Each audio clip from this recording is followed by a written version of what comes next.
From Capitol Hill to the corner pharmacy, the cost of prescription drugs is one of the hottest topics across the country. And according to the latest numbers, consumers spend over $300 billion a year on prescriptions. But did you know you could be getting some money from some of the medications you take?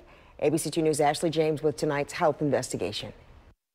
Shoppers are used to money-back guarantees for everything from razors to toilet paper, but consumer products aren't the only things offering purchase protection. Money-back guarantees for drugs is a relatively new phenomenon. Some prescription drugs now promise to perform, or the manufacturer or pharmacy benefit company will provide a discount or refund. Before you get too excited, though, in most cases, the refunds don't go directly to patients. In the early situations, most of the time, the money goes back to the health plan or the employer. One example, Cigna says it has entered into value-based contracts for medications designed to treat conditions such as heart failure and multiple sclerosis.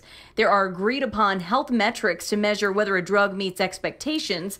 Under some contracts, if a drug doesn't perform as expected, the manufacturer will reduce the cost to Cigna's benefit plans. The company says these deals, quote, align financial terms to measured improvements in customers' health.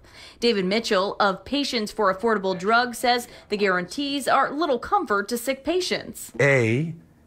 Money-back guarantees don't work. It allows the manufacturer to keep control of the price of the drug.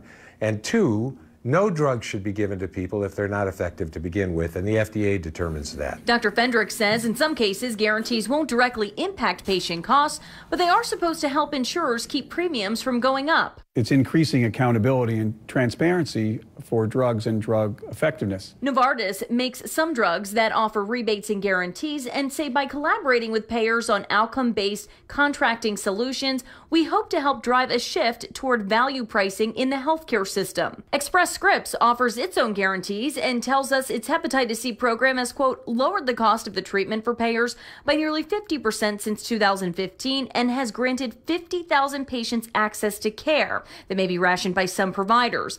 Mitchell, a cancer patient himself, feels there's a better way. Let's just lower the price at the outset.